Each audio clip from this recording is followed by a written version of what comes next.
Good morning, CrossFit Linchpin. Today is November 22nd, 2019. As always, hope everybody's having a fantastic day. And please, if you've got questions, comments, concerns, opinions, whatever it happens to be, right? This is what social media is for. Go ahead and throw them out there, and I will try my best to get back to them and answer some questions if I can. The topic for today is going to be, maybe about a week ago, I submitted one of those little things in our Instagram story that said, if you have a question, what would you like to hear a video about? Type in a response. We got some good stuff. And I scratched down a few of them today. I scratched down and took screenshots of a bunch of them so I'd remember them. And then fishing through them today, found a few that were somewhat related, and one of them that also related to a topic that was asked on the Private Track Facebook group. And so I'm going to kind of bunch them all together, and I think hopefully people will benefit from them. So let's dive in. The first one, the Instagram handle, was Tim Gibbons 790. So Tim, I hear you. And here was the question, or the statement. Recognizing the difference between your training helping you versus hurting you. That's a good question. And it's like a gentle lob right over the center of the plate for Linchpin anyway, because I mean that's what we're all about, long-term health and fitness. And that's all the information I have from Tim, so I'm going to interpret it to the best of my ability.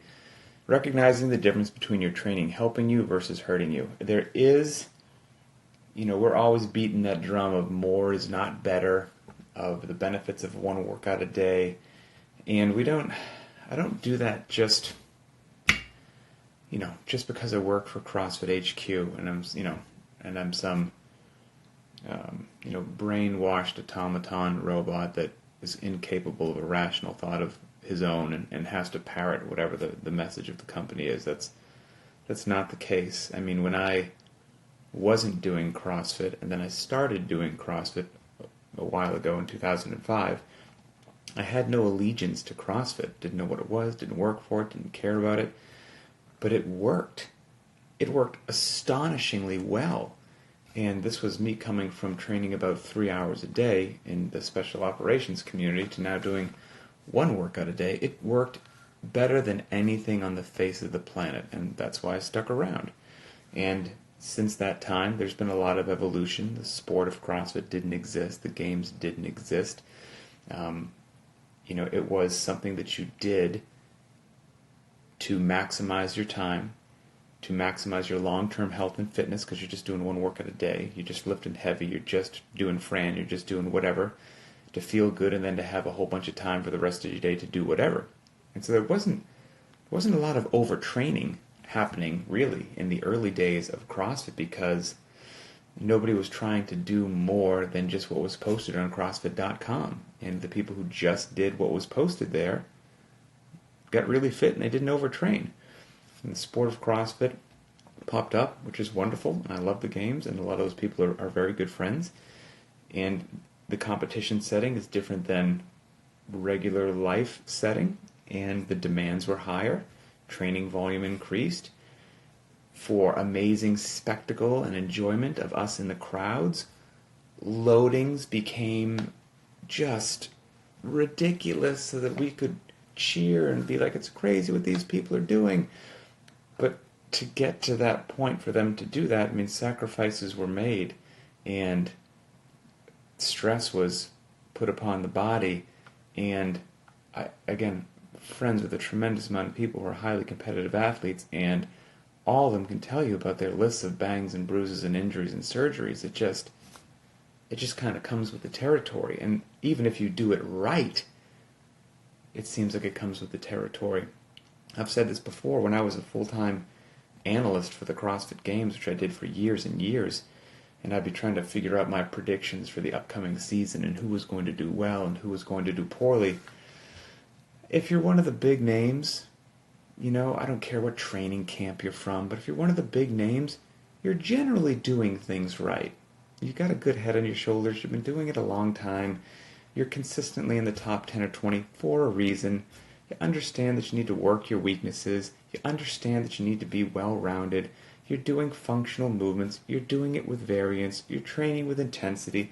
The whole 9 yards. It's roughly the same. But so one of my questions to athletes that I would call wouldn't be, hey, tell me about this amazingly secret thing you're doing in your training, because that doesn't exist. The secret thing, if there is one, is probably the athlete who actually has the discipline to work their weaknesses. Hate running?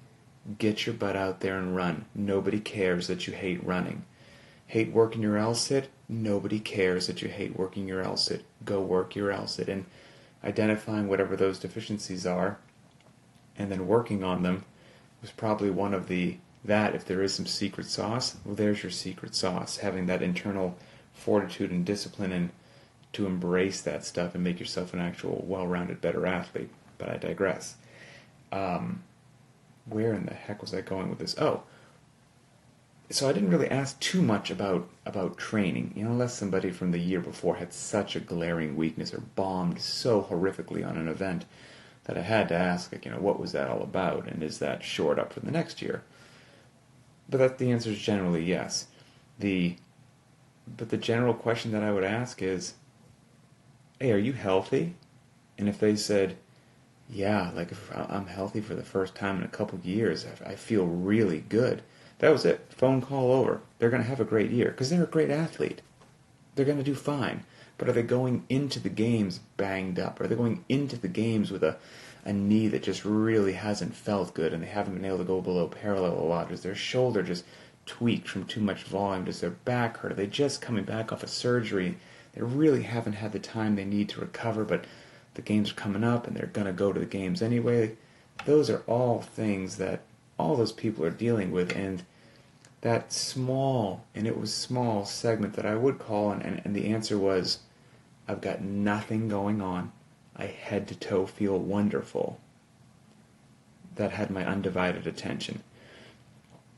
Regular people, me, 99% of the people watching this video or listening to this podcast, your response, if I called you with those similar questions, should always be that you feel good. Always. It should never be the other one from overdoing it. It's not your world. There's no benefit that you're reaping to putting yourself and your body and your knees and your back under that duress. You don't have the cameras and the spotlight or the $300,000 prize purse on the line or a potential $75,000 a year sponsorship or whatever. None of that is on the line. Just don't do it. The only thing which is possibly on the line is you feeling good or you feeling bad. So, just because you can do more doesn't mean that you need to. Now, there's a caveat to that, right? And the caveat is, and I've mentioned this before, need versus want, which is a huge thing that I think if a lot of people understand need versus want, life will just be better. Everything that I've just said is need versus want. Most people watching this video, most people working out, do not need anything more than one workout a day. Zilch. Zero. They do not need any sort of a bias, a strength bias, a lifting bias. Nobody asks for a running bias, whatever it is. They do not need that. They need to not eat crap. They need to do good, varied workouts. They need to rest when they need to rest. They need to attack those workouts with appropriate and relative intensity, and they need to be consistent and be patient.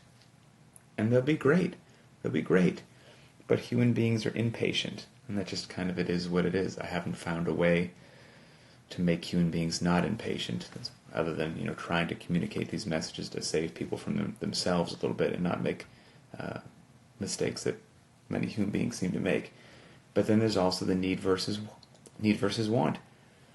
Live in a wonderful world where you have wonderful freedoms. So maybe you don't need more than one workout a day, but maybe you want to work out more than once a day. Maybe you just, nothing puts a smile on your face like working out. Nothing puts a smile on your face like having a barbell in your hand. Nothing puts a smile on your face like 800-meter repeats. Obviously, nobody falls into that camp. But whatever it is, hey, if you're that individual that you're like, look, roger that. I understand the message. It's appreciated. But I just love being in the gym. I love the feeling. I love pushing myself, and I want to do it more. Then I'm 100% good with that. You have, my blessing and best wishes. And then my only recommendation would be just to do it intelligently. That's all. Because you won't be in your 20s forever. You won't be in your 30s forever. You won't be in your 40s forever. And whatever you're doing right now to your body, it potentially could be with you for the rest of your life in a good way or the rest of your life in a bad way. So just use intelligence. If you're going to layer on some more training, do a crawl, walk, run approach. Layer it on in a small fashion and with light intensity, and then see how you feel for a week or two. And if that's okay, you might want to ratchet up a bit more. All good. And you should feel free, even if you're following Linchpin, which, I obviously program these things and put out whatever I feel is the best workouts in the world and that you don't need anything else. But I also understand people have wants and desires, like I just said. If you absolutely adore Olympic lifting, you adore it, and you want to lift way more, Olympic lifting, your world revolves around it, and you're willing to focus on that a bit more, even if your overall GPP, your overall fitness suffers a bit because it makes you happy, then rock on. Layer on some more Olympic lifting. Like I've said before, have CrossFit Linchpin as your GPP base. Good for life, good for everything. If you love to lift a bit more, lift a bit more. You love to run a bit more, run a bit more. You're a gymnastics body weight freak and you want to do a crazy pull-up or muscle-up progression and work because you love that stuff on top of what we're doing, completely and utterly your call. Completely. And again, it's just the difference between need versus want. That's all. If you're following, then you're doing everything that you need to do. You just need to do it with patience and consistency. If you want to do more, hey, you want to do more. I just ask you to do it smart because I do genuinely care about your knees, your back, and your shoulders. I really do. I really would love to link up with everybody watching this video when we're all in our 50s and 60s and just laugh about how we still feel fantastic. That's kind of my goal. That was the first question. And maybe I'm not going to get to all three of these. Brevity is not one of my strong suits. So, second question was, and you know what, actually the question that was posted on Facebook actually links better into this. So, Mike S. posted on Facebook, question for your coach, and anyone else who has some insights. In regards to scaling, I'm a fairly intermediate athlete stuck between the scaled version and the rx'd version of the workouts. So what he means by that is every day on the private track, there's obviously the prescribed workout, and then I give a scaled workout as well, and he finds himself quite often, maybe somewhere in the middle there. Overall, I would say that strength is my weakness. So I usually end up dropping the weight, but keeping the rep scheme the same as it is for the rx'd. I'm wondering if going with the scaled rep scheme, which is generally a reduced number of repetitions, I'm wondering if going with the scaled rep scheme but higher weights would be more beneficial to improve my strength. Great question. So a couple little tidbits before we start. And Mike, this is Mike's assessment of himself. And this is not a hit on Mike at all. There's a chance that Mike is correct in his self-assessment, and for being fair and honest, there's a chance that his assessment is inaccurate, and his assessment being that he feels that strength is what's holding back his overall fitness. And I've said this before, that's what everyone's default answer is. If I get stronger, the weights will feel better, I'll be fitter. But for most people that I've seen, if I tested their strength and their gymnastics and their engine, all three would need improvement, and hence all three would need to be brought up at the same time, which is fitness, which is what we do. Side note, but let's say for a second, let's say this is legitimate and genuine, like no doubt. We test Mike, engine's top notch, body weight movements top notch, test the strength, there's a definite, from whatever his background was, there's a definite deficiency there. Okay, hey, you know what? You are that guy that really does have just one hole here, and we're going to try to bring the strength up. So now his question is, which is more beneficial? If the RX workout, if it's, let's say it's a 21:15:9, let's do something crazy. It's a 21:15:9 of a 135 thruster and another movement. Since we're just talking about the workout, then who cares?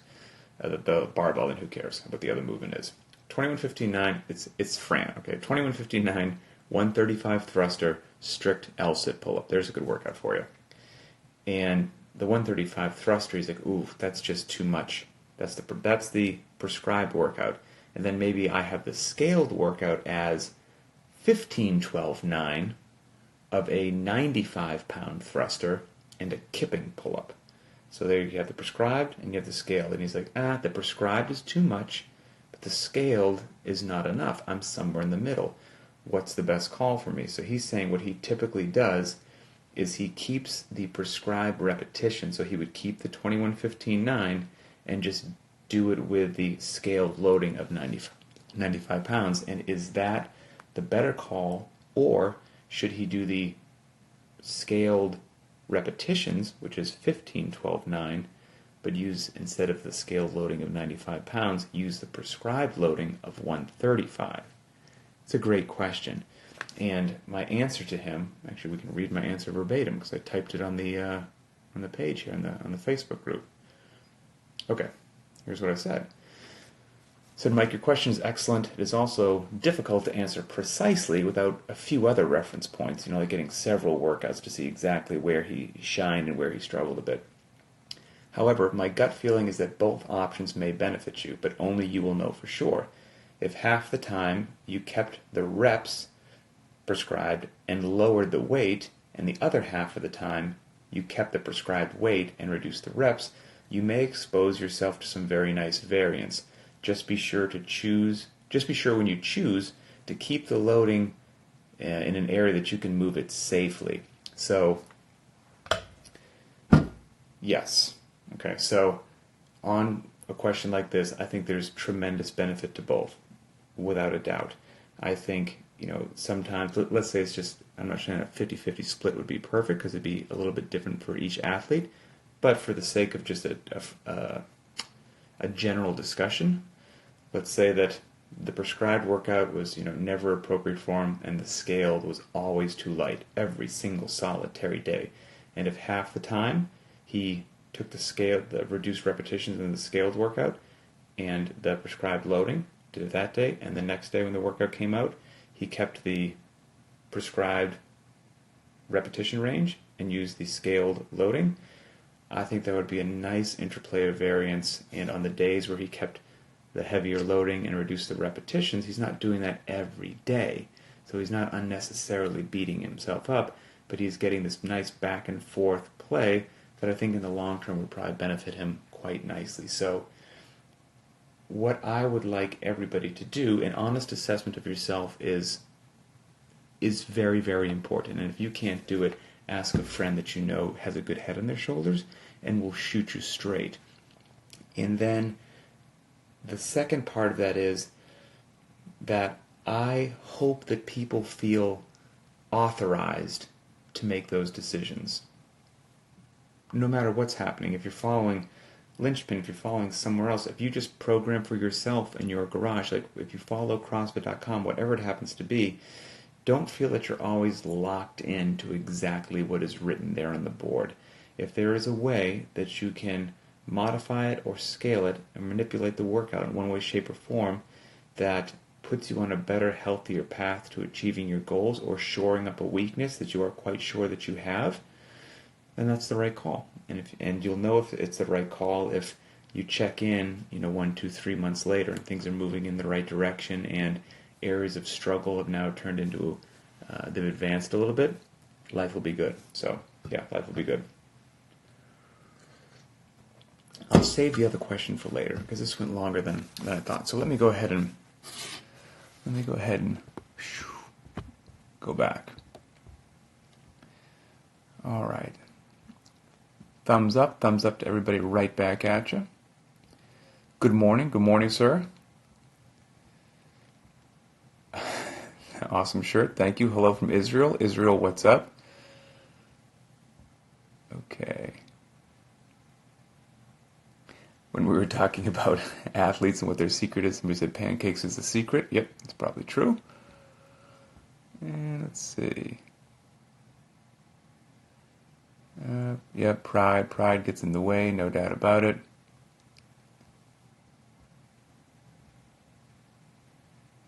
Let's see. Somebody asked about if there are additional lifting programs out there, what would I recommend? I actually really don't. I really do not have one. And I know there's probably a dizzying number of them out there, and I'm sure all of them are making some sort of claim that they're the best. So I don't know what the answer to that is. But as much as people love lifting, I'm sure there's some good, reviews and articles and whatnot out there. So a little poking around, you could probably find way more than you want on that. But we could take that into a different area too. You know what the best lifting program is? The best lifting program is the same as the best running program. It's the same as the best CrossFit program. It's the one that you'll stick with. I mean, that's really it. I mean, people may try to make it sound like something else, but the best program is the one that I check in with you 7 years later, and you're still doing it because you enjoyed it, because the community that you surrounded yourself with was positive and encouraging and made you feel welcome, and you enjoyed showing up every day, and therefore you stuck with it, and therefore if you stick with it, you get the results. Something could have the greatest statistical whatever it happens to be, but if you don't do it, because for whatever reason it's not fun, it's not enjoyable, you don't like the people that you're being associated with, it doesn't matter how effective the program is because you're going to drop off. So find what you like, find the people that you like, the crew that you like. The community is important. You want to surround yourself with people that you like, know, and trust, and that gives you a high degree of success. That's been my opinion. Let's see. I assign percentages for any loading when possible. It takes the guesswork out of scaling. Yeah, true. There's nothing wrong with percentages at all. We do a mixture of assigning a loading and scaled, or percentage work as well. And I do think there is also benefit every now and then of having a loading that is just a bit of a struggle that day, which might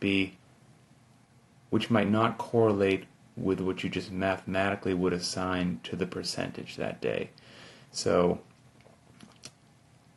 every now and then, not all the time, maybe somebody struggles with their deadlifts. The workout's Diane. 225 is just a very heavy loading for them. They're not going to do Diane in the sub 5 minute. Let's just say that in the sub 5 minutes. So you could assign a percentage of it, the deadlift, which made sense for that athlete, and they would then do Diane or scale the modified version of it based upon that deadlift percentage and get in that time window. And that makes a lot of sense most of the time. And that can happen either with a percentage or that can happen with assigning a loading that makes sense based upon that athlete.